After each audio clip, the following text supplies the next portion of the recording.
The day the sky opened was just like any other Tuesday in Seoul. Han Ju-woo was marking student papers on Korean mythology when the news alerts flooded his phone. He ignored them at first. At 32, Han had learned that most breaking news could wait until after he finished his work. But then the university building shook, the windows rattled, and the sky turned purple. Professor Han, his assistant Minna, burst through the door, her face pale. "You need to see this." Han followed her to the window. What he saw made him drop his coffee mug. It shattered on the floor, but he barely noticed.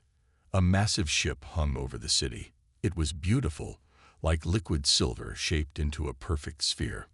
No edges, no seams, just smooth, gleaming metal that seemed to both absorb and reflect light. "They're saying it's all over the world," Minna whispered. "Ships like this one. Over every major city." Han's phone rang. It was the dean. "Han, the government is asking for you," the dean said, his voice shaking.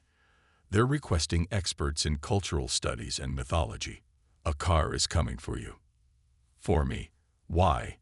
Han asked. He was just a professor who studied old stories. What did that have to do with aliens? "They say the visitors asked for someone who understands the stories humans tell about themselves." 2 hours later, Han sat in a hastily prepared meeting room at the Blue House, Seoul's presidential compound. Military officials whispered to each other. Government ministers looked terrified. And Han, in his coffee-stained shirt, wondered why he was there. The doors opened. Everyone stood. The aliens walked in. They looked almost human, but not quite. Tall and thin with pale blue skin and large dark eyes. They wore simple white clothes that seemed to flow like water. "I am Taylor," said the one in front, speaking perfect Korean. "I speak for the Navy.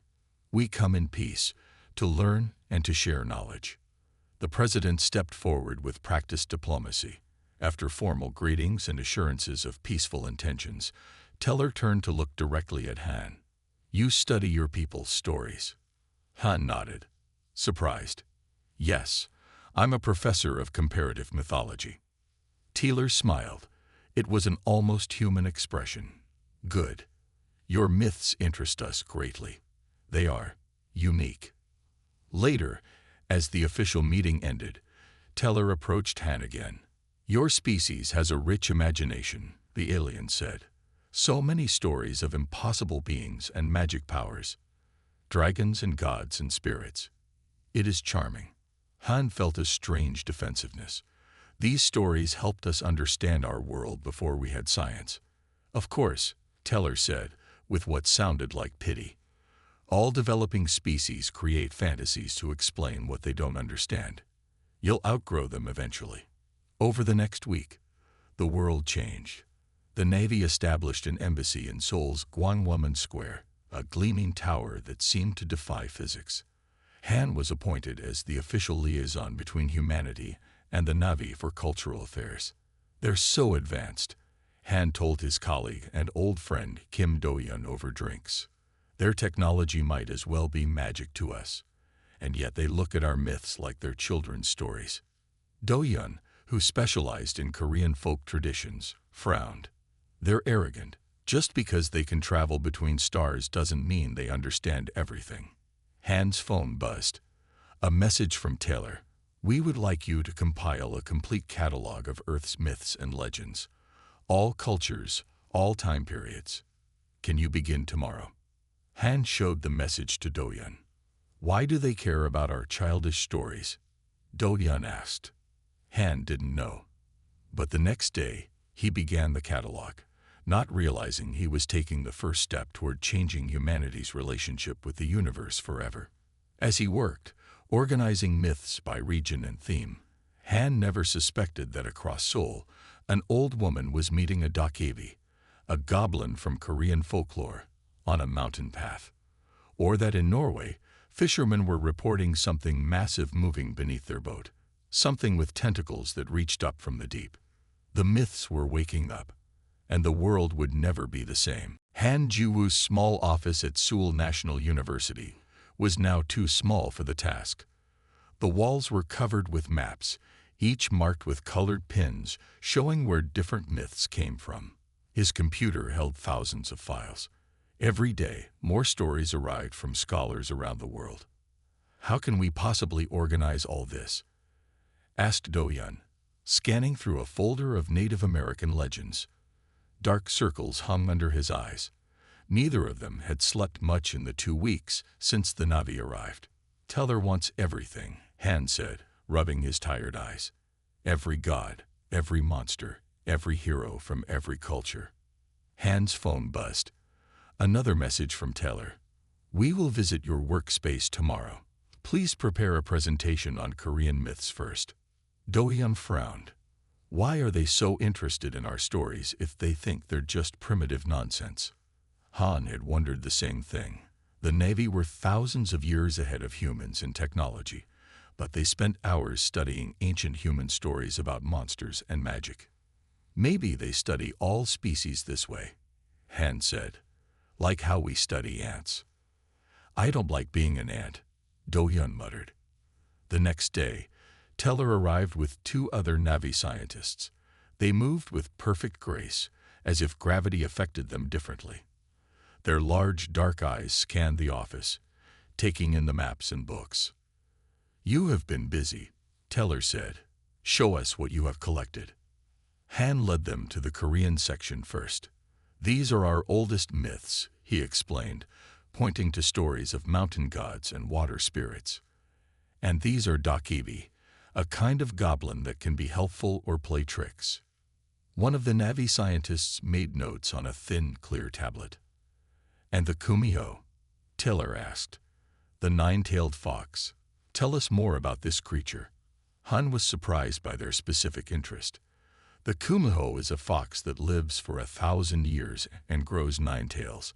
In some stories, it can transform into a beautiful woman. Sometimes it helps humans, but often it is dangerous.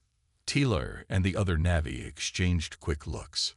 "And humans truly believe these creatures existed?" asked one of the scientists. "Many still do," Han said. "My own grandmother leaves food out for mountain spirits. Old beliefs don't die easily." The Navy seemed to find this amusing. "Charming," said Taylor. "Your species has such a rich imagination." That evening, Han called his grandmother, Lee Na-young. At 82, she still lived alone in their family home near Juri Mountain. "Grandmother, are you still leaving food for the mountain spirits?" he asked. "Of course," she said, "more now than ever. With these star people here, we need our own protectors." Han smiled. "The Navy aren't dangerous. They're sharing medical technology that's curing diseases we thought were hopeless." "Maybe," his grandmother said, "but they look at us like we're children. I don't trust people who think they know everything." The next day, Han received a strange call from a fishing village on the East Coast. The local mayor wanted to report something for the myth catalog. "It's not a story," the mayor insisted. "3 fishing boats saw it yesterday. A giant turtle with a small island on its back, just like in the old legend." Han tried to explain that the catalog was for myths, not current events. But the mayor wouldn't listen. "It was there. Ask anyone who saw it." After hanging up, Han told Do-hyun about the call.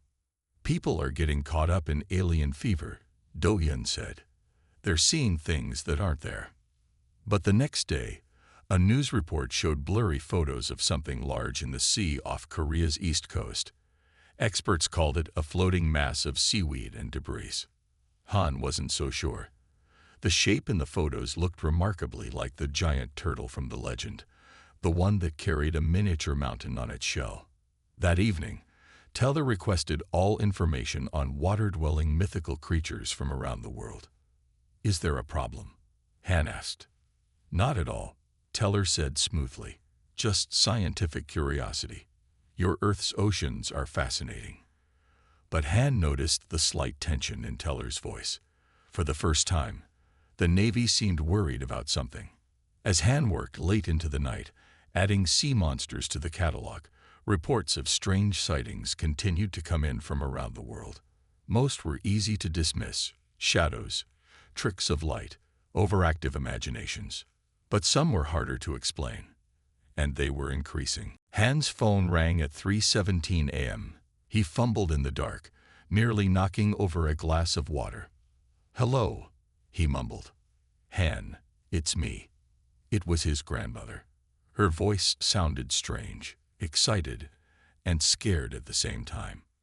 "Grandmother, are you okay? It's the middle of the night.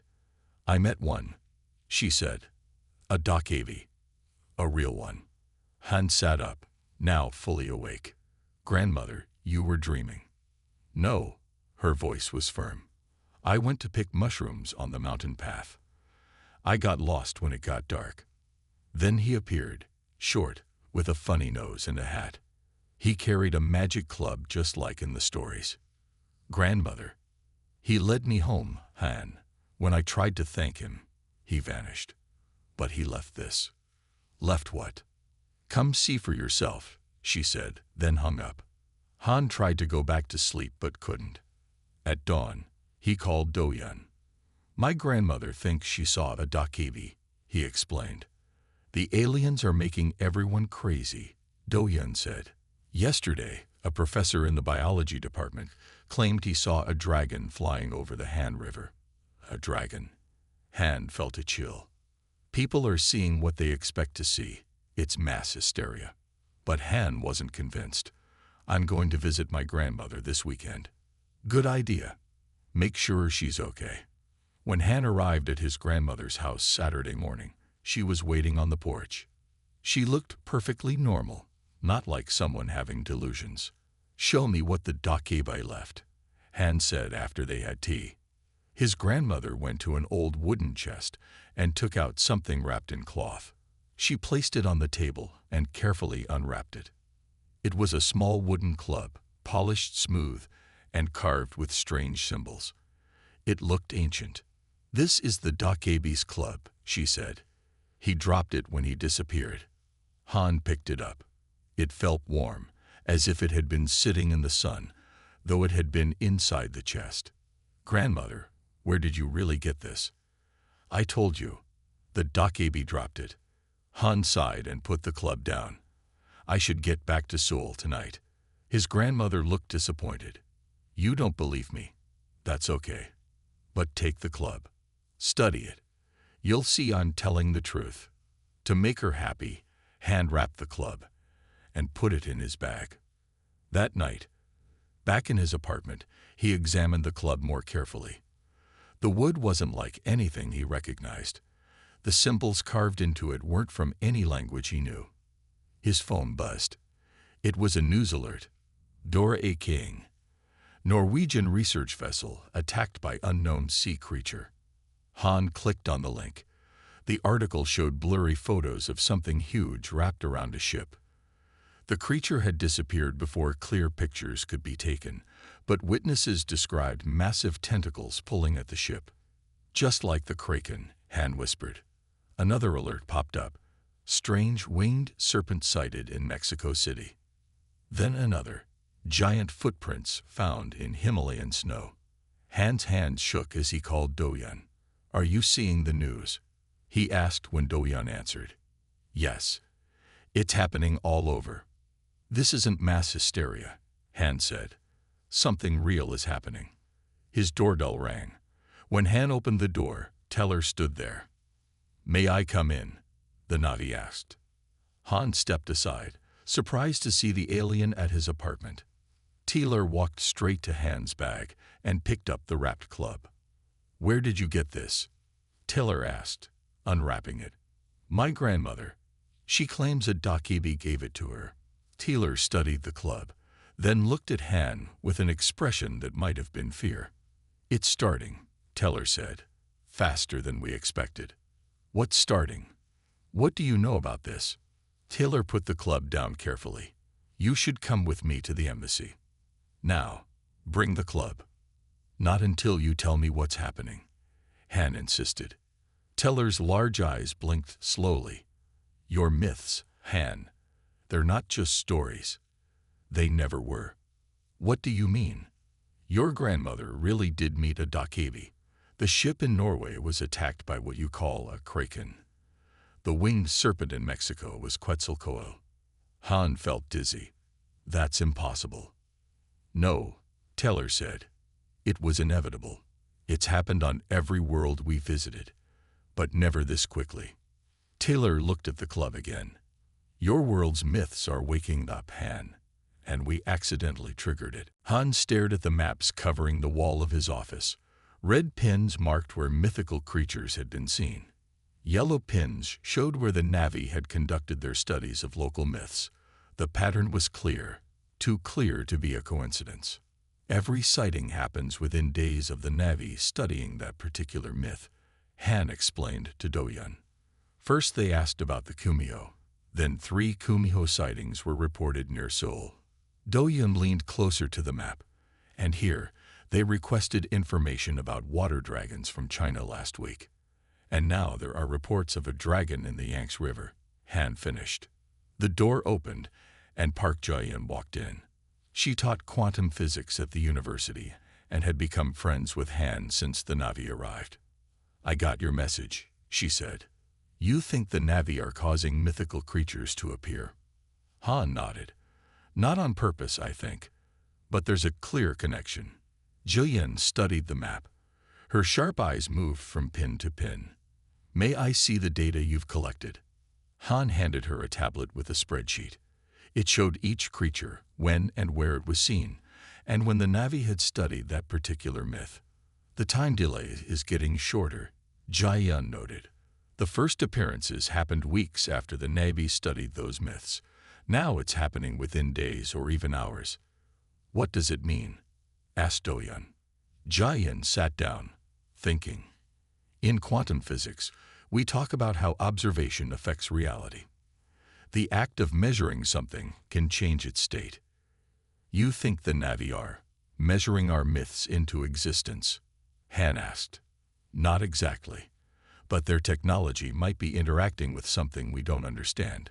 Jae-in pointed to the Dokebi Club on Han's desk. May I? Han nodded.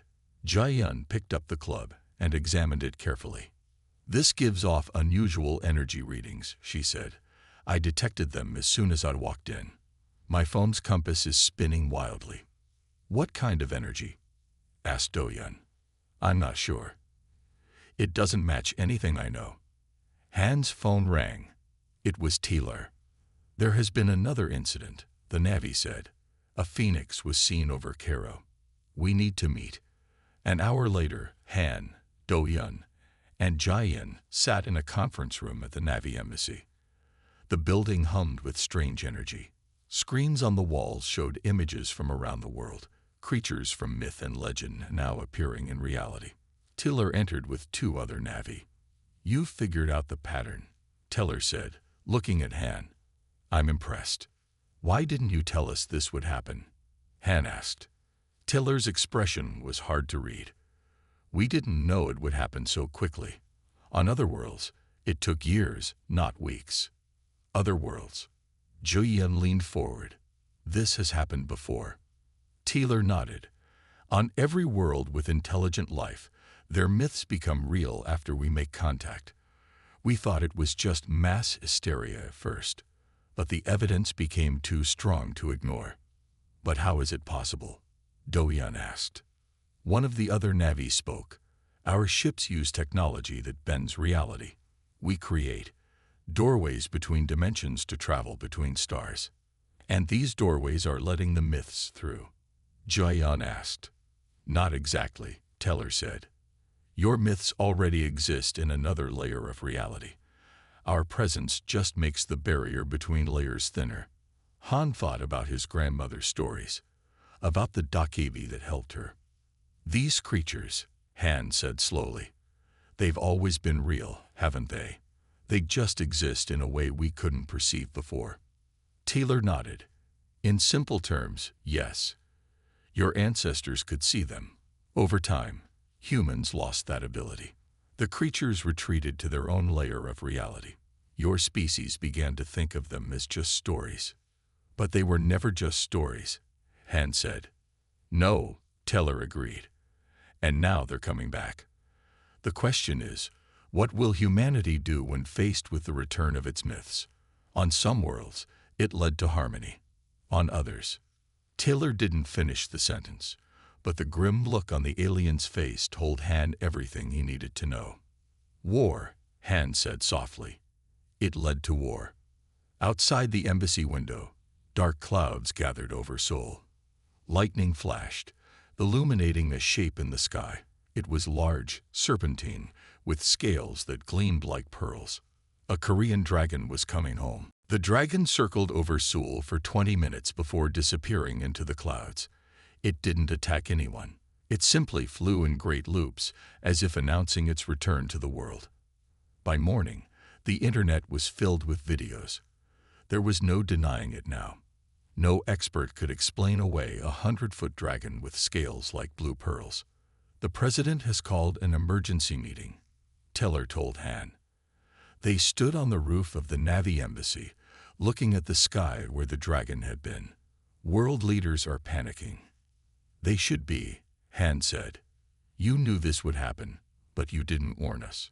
Taylor's expression showed something like guilt. We hoped it would be different here. That the transition would be gentler.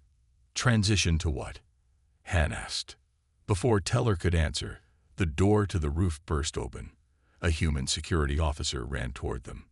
Professor Han, there's been a major incident in Beijing, he said, breathing hard. A full-size dragon has appeared over the Forbidden City. It's not leaving. The Chinese military is preparing to attack it. Han turned to Taylor. We need to stop this. Now. In the embassy's control room, screens showed the scene in Beijing. A massive dragon with golden scales hovered above the ancient palace. Chinese fighter jets circled it cautiously. If they attack, it will only make things worse, Taylor said. Han grabbed a phone and called his contact in the Korean government. You need to reach the Chinese leadership immediately. Tell them not to attack the dragon. Why would they listen to us? The official asked. Because I have information from the Navy. This is not an invasion. It's something else. After he hung up, Han turned to Taylor. No more secrets. Tell me everything. Taylor nodded. Come with me. They went to a lower level of the embassy that Han had never seen before. It was a vast room filled with what looked like water, but the liquid moved in impossible ways, flowing upward and forming shapes in the air. This is our library, Taylor explained. It contains records of every world we visited. Images appeared in the liquid, planets of all colors, alien landscapes, strange beings. We have visited 317 worlds with intelligent life, Taylor said. On every single one, the same thing happened after our arrival. The myths, the legends, the folklore of that world began to manifest physically. Why? Han asked. Because they were never just stories. Taylor waved a hand, and the liquid formed new shapes, creatures from 100 alien mythologies. These beings exist in what your physicist Jian might call a different dimensional layer. They've always existed alongside intelligent species, but they can only be perceived when certain conditions are met. What conditions? Belief, collective memory, and a catalyst. Taylor looked uncomfortable. Our ships provide that catalyst. The technology we use to travel between stars creates disturbances in the barriers between dimensions. A new image formed in the liquid, a timeline showing the pattern of manifestations on different worlds. Usually it happens slowly, Taylor continued. A few minor beings appear first. Then, over years or decades, more powerful ones emerge. But Earth is different. Your myths are returning all at once. Why? Han asked. Because your species never truly stopped believing, Taylor said. You think you did. You call yourselves modern, scientific. But deep down, humans never abandoned their myths. You turned them into entertainment, movies, books, games. But you kept them alive. Han thought about all the fantasy films he had watched. The video games with dragons and gods. The books about magic and monsters. We never stopped telling the stories, he whispered. Exactly, Teller said. And that kept the connection strong. When our ships provided the catalyst, your myths didn't need to slowly rebuild their presence in your world. They came rushing back. On the screens above them, the dragon in Beijing was now perched on the roof of the Forbidden City. It wasn't attacking. It was simply waiting. What does it want? Han asked. The same thing all returning myths want, Teller said. Recognition, respect, their place in your world again. And if we don't give it to them? Teller's face was grim. Then war. A war humanity cannot win. 3 days after the dragon appeared over Beijing, the world was in chaos. More creatures emerged every hour. Some were peaceful, elves in Norwegian forests, wise turtles speaking to fishermen in Japan. Others were dangerous. The chimera that burned 3 villages in Greece, the Wendigo stalking the forests of Canada. Governments around the world declared states of emergency. Armies mobilized. Religious leaders called for prayer or preparation for the end times. Han hadn't slept in days. His office had become a crisis center. Maps covered every wall. Tracking the appearances, Zhuyan worked at a table covered with scientific equipment, studying the Dokebi Club and other artifacts left by the mythical beings. The energy readings are off the charts, she told Han. These objects don't follow our laws of physics. Do-Yun burst into the room.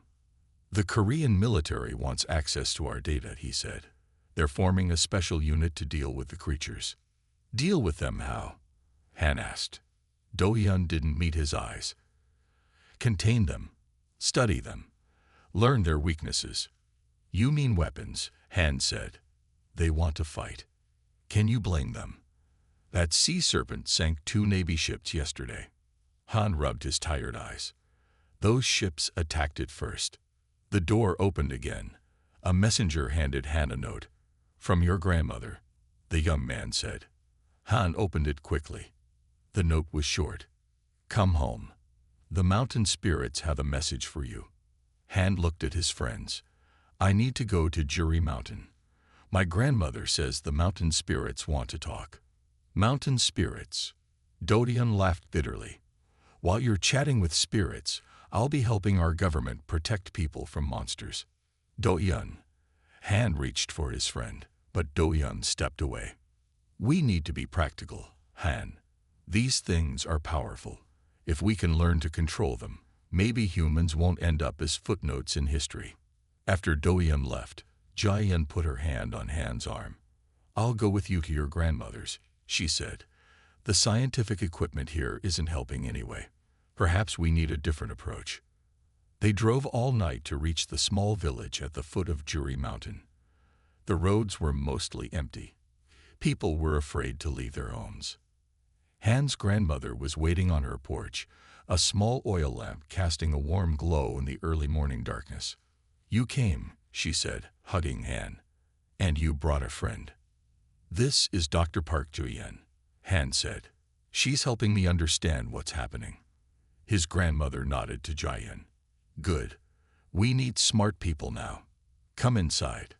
It's not safe outdoors at night anymore. Over tea, she explained that the mountain spirits, Sanchin, had appeared at her door the previous night. They were dressed like old men with white beards, but their eyes were ancient, she said. They told me that the old agreement is broken. The barriers between worlds are falling. What agreement? Han asked. Long ago, humans and the spirit beings lived together. But humans changed. They stopped seeing the spirit world. The beings retreated to their own realm. It was peaceful that way. And now they're back, Jia-Yun said. Han's grandmother nodded. The Star People's ships tore holes in the barrier. Now the spirit beings are returning. Some come in peace, remembering old friendships. Others come with anger, remembering old fights. What did the mountain spirits want you to tell me? Han asked. They said you must go to the shrine on the mountain. The one our family has kept for generations. Someone is waiting for you there. Han had almost forgotten the small stone shrine. As a child, He had helped his grandmother clean it and leave offerings, never really believing in the spirit it honored. "Who's waiting for me?" he asked. His grandmother's eyes twinkled. "The Kumio, the nine-tailed fox, the one our family has honored for 500 years. Jayan looked skeptical. "A nine-tailed fox? Why would it talk to us?" "Because long ago, it saved our village from a great flood," the old woman said. "In return, our family promised to remember it always. We kept our promise. Now it will keep its promise to protect us." She looked at Han. "But only if you go to the shrine before dawn." Han checked his watch. They had less than an hour. "We should hurry," he said to Jayan. As they left, Han's phone rang. It was Do-yun. "Han, where are you?" His voice sounded strange, excited. "The government has formed an international coalition. We're going to capture these beings. Study them. Use their power." "Do-yun, that's dangerous." "It's necessary," Do-yun cut him off. "If we don't control them, they'll control us. I've seen what they can do." The call ended. Han looked at Jayan, worry clear on his face. "We need to hurry," he said again. "I think Do-yun is making a terrible mistake." The path up Jiri Mountain was dark. Han and Jayan used flashlights to find their way.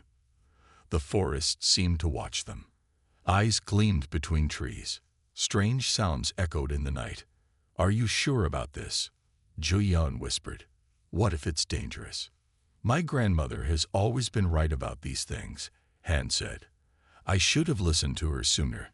They reached the small stone shrine just as the eastern sky began to lighten. The shrine was simple, a stone structure no bigger than a doghouse, with a small door at the front. Han remembered bringing rice cakes and fruit here as a child, never knowing why. "Now what?" Jayan asked. Han knelt before the shrine and bowed 3 times, just as his grandmother had taught him. "We wait," he said. The forest grew quiet.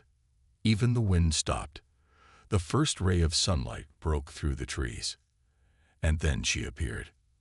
At first, Han thought she was a beautiful woman in a white dress. Then he saw the tails, 9 of them, white with red tips, fanning out behind her like a peacock's feathers. Her eyes were golden, with vertical pupils like a cat's. "Han Ju," she said, her voice like wind through autumn leaves. "The keeper's grandson." At last. Han bowed deeply. "Are you the Kumio my family has honored?" She smiled, showing teeth that were slightly too sharp. "I am. My name is not something your tongue can say, but your ancestors called me Moonlight." Jayan stared, her scientific mind struggling with what she was seeing. "How is this possible?" she whispered. Moonlight turned her golden gaze to Jayan. "The better question is, how did humans forget us? We were never gone. You simply stopped seeing." "The Navy say their ships created doorways between dimensions," Han said. "A simple way to explain a complex truth." Moonlight nodded. "Reality has many layers. Long ago, humans moved freely between them. Then you became fixed, stuck in one layer. You call the other layers myths or dreams. And now the layers are merging again," Jayan said. "Yes, the Star Traveler's ships create ripples, weak spots. We can cross through again." Han thought of the chaos spreading across the world. "Some of the returning beings are dangerous." "Of course," Moonlight said, "just as some humans are dangerous. We are not all the same. My friend Do-yun is working with the government to capture and study your kind," Han said. "I'm afraid they'll make things worse." The Kumio's eyes flashed. "They already have. The beings they've captured are sending out calls for help. Others are answering. The angry ones. The vengeful ones." Han felt cold. "There will be war." "There already is," Moonlight said, "but it doesn't have to spread. That's why I called you here." She stepped closer, her 9 tails swaying like grass in the wind. "Long ago, your ancestors saved my life. In return, I protected your village from a great flood. We made a pact. Your family would remember me, and I would watch over your line. My grandmother kept the pact, Han said. She never stopped believing. Yes, and now you must renew it. Not just for your family, but for all humans. How? Han asked. The old way, with blood and promise. Moonlight held out her hand. A small knife appeared in her palm. A drop of your blood on the shrine. A promise to recognize us, to give us our place in your world again. Zhuyan stepped forward. Wait, how do we know we can trust you? What about the dangerous creatures? Trust works both ways, Moonlight said. Some of us remember friendship with humans. Others remember betrayal. But we all respect pacts.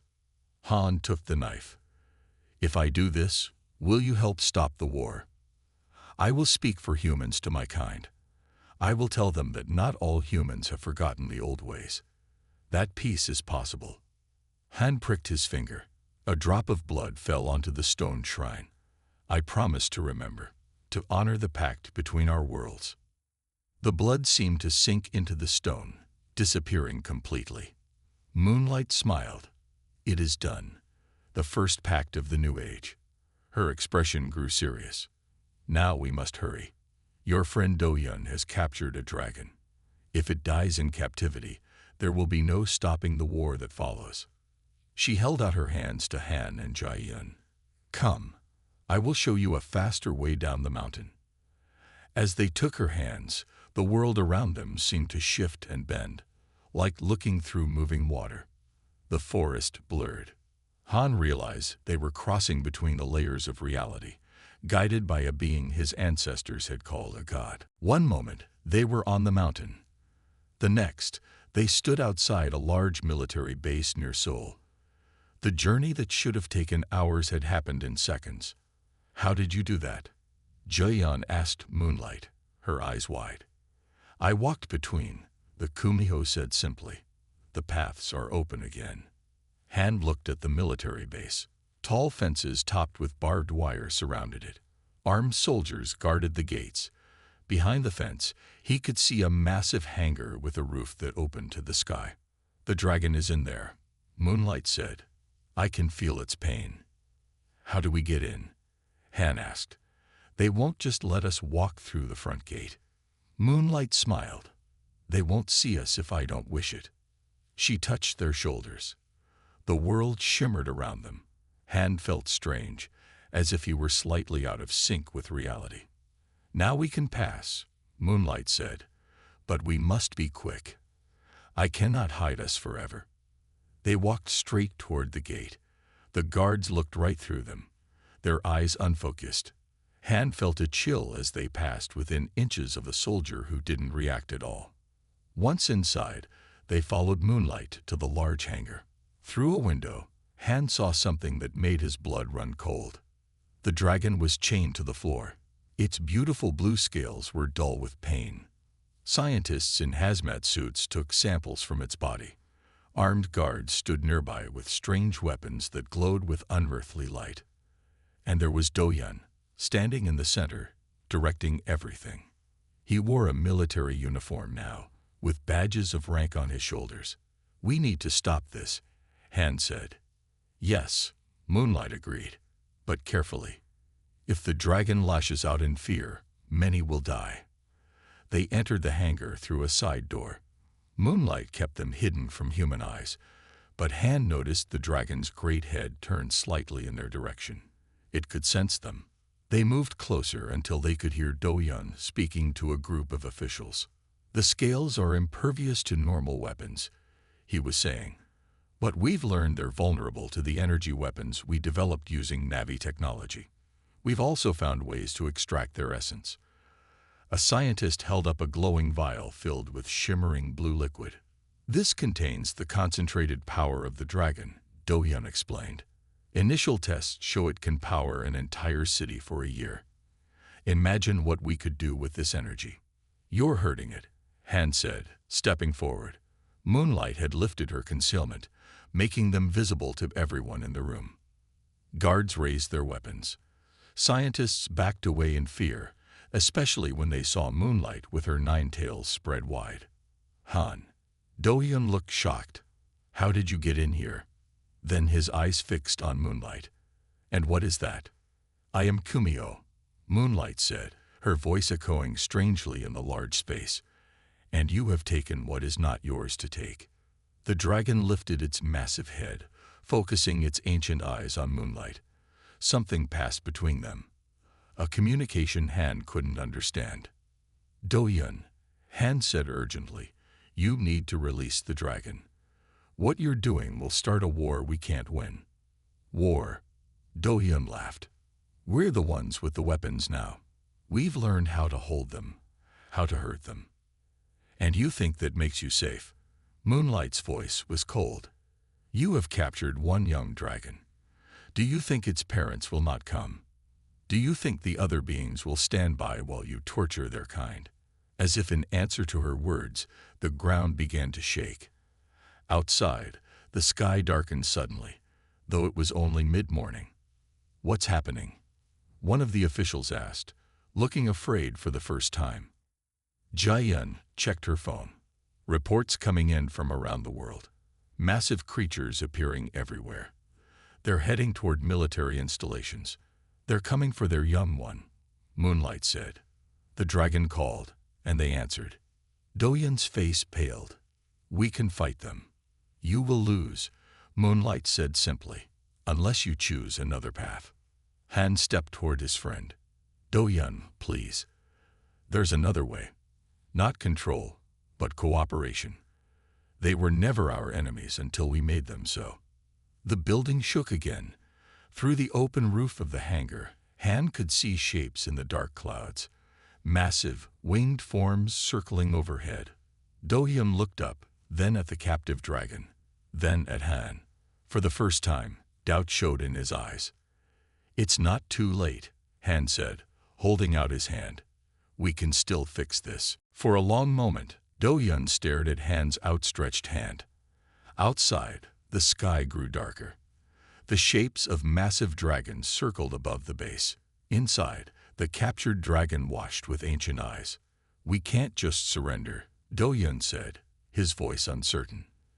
It's not surrender, Han replied. It's peace. A thunderous roar shook the building. Everyone looked up. Through the open roof, they saw a massive dragon. Its scales the color of sunset. It was twice the size of the captured one. Its parent, Moonlight said softly. The military officers shouted orders. Soldiers aimed their weapons at the sky. Scientists ran for cover. Wait, Han shouted. Don't shoot. Do-hyun hesitated, then raised his hand. Hold your fire. The huge dragon circled lower, its eyes, like burning coals, fixed on the humans below. Moonlight stepped forward. Great one, she called out in a language Han hadn't heard before, yet somehow understood. These humans seek peace. The dragon landed on the edge of the open roof. The entire building groaned under its weight. They chain my child, the dragon said in the same strange language. Its voice was like thunder.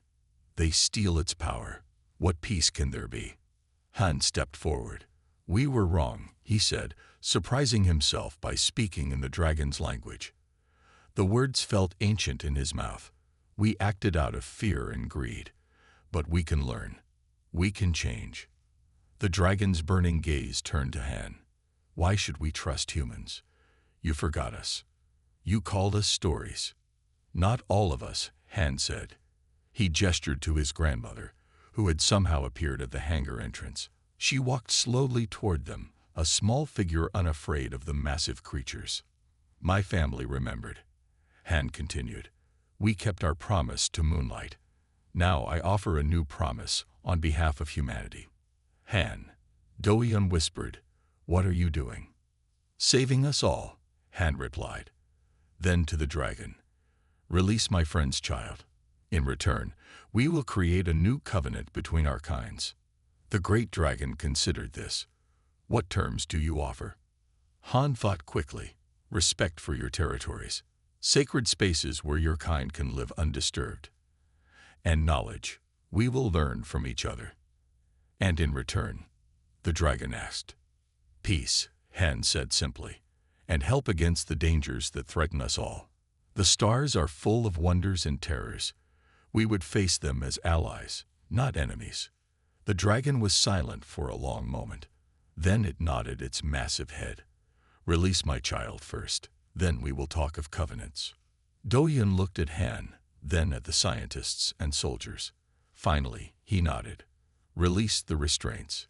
The chains fell away from the young dragon. It rose shakily to its feet, then spread its wings and flew up to join its parent. The two dragons touched noses in a gesture of affection that seemed surprisingly tender for such powerful beings. We will meet again, Han-ju, the great dragon said. In 3 days, bring humans who can speak for your kind to the mountain you call Hala. We will bring those who speak for ours. With that, the dragons flew away, disappearing into the dark clouds. As the sky began to clear, Han's phone buzzed with messages from around the world. The attacking creatures had stopped their advance. They waited, watching. What have you done? Do-hyun asked Han. What we should have done from the beginning, Han replied. Made friends instead of enemies. 3 days later, on the sacred peak of Hala Mountain, representatives from humanity gathered. World leaders, scientists, religious figures, and cultural experts stood nervously in the morning mist. Han was there with Jae-hyun, Do-hyun, and his grandmother. Taylor and several Na'vi watched from a respectful distance. The mist parted. The great dragon arrived first. Behind it came others, the 9-tailed fox, mountain spirits, elves, gods and goddesses from 100 cultures. They came not as invaders but as delegates. Han stepped forward as the human spokesperson, chosen by world leaders after his actions at the military base became known. Today we make a new covenant, he said, speaking in both human language and the ancient tongue.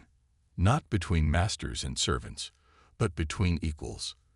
Between old friends who lost each other and now are found again. The dragon lowered its massive head until its eye was level with Han's. So be it, it said. The covenant is made. A light flashed between them, neither magic nor technology, but something that was both and neither. As Han looked into the dragon's ancient eye, he thought of his ancestors, who had lived in a world where myths walked alongside humans. That world was returning. Different, but familiar. Strange, but wonderful. Humanity had forgotten its oldest friends. Now they were remembered, and the universe would never be the same.